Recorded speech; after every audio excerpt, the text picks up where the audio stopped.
I want to talk now about throwing behind the plate. Remember how catching works, right? The most important things that you can do, lineage, is receiving, blocking, then throwing. That's assuming that you can throw out the average base run, right? You have to be able to throw it. You can't have a track meet out there. So, having said that, the chance of guys throwing people out are very low for a few different reasons, right? Pitchers take too long getting the ball to the plate. So, most of the time, catchers don't even have a chance right from the get-go. But as you get more competitive and you move up into competitive baseball, they're going to take care of that. And your pitchers are going to be 1.4 or less. I think you can do 1.4, 1.3 would be optimal. And if you throw a 2.0 and they give you a 1.3, that gets the ball there in 3.3 seconds. You should get most runners. Problem is we got to be able to throw a strike, and we have to be able to handle a bunch of different pitches. So you just playing catch every day on the side and then throwing once a week behind the plate, you know, or at a showcase or something, or just between innings when it's coming down after the pitcher's done warming up, that's not going to do it. You imagine being a pitcher and throwing off the mound every blue moon once a week. That's the only time he gets on the mound. Throwing from behind the plate from a squat with a guy winging it at you at 127 feet and you got to throw a strike? No. That sounds like it's not an easy thing to do, and it isn't. And we do not get awarded the time to work on this. Infielders get 1,000,000 ground balls. Turn into every little thing you can imagine. They get them daily. Same with the outfield. What do we get? We get catch bullpens. We get to throw down maybe infield. So most of the stuff is going to be done by yourself. To warm up on your own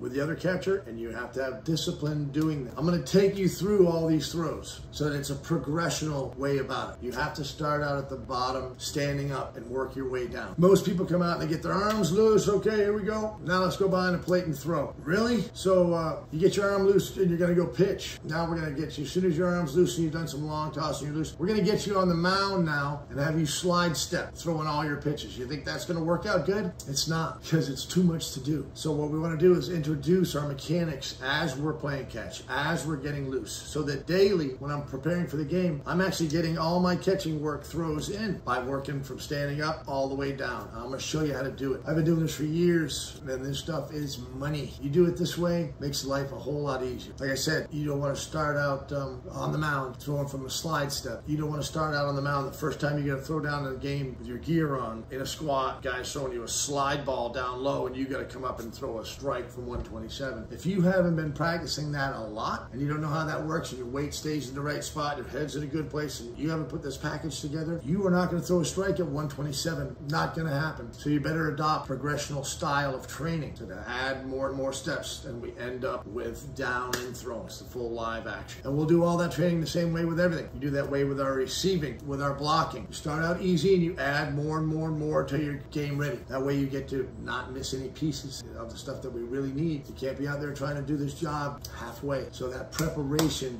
position like catcher, it's so difficult. But it's a lot of work because it's the tough job. So we're going to go over those progressional throwing drills, and you're going to love it, and we'll be back at it soon. All right?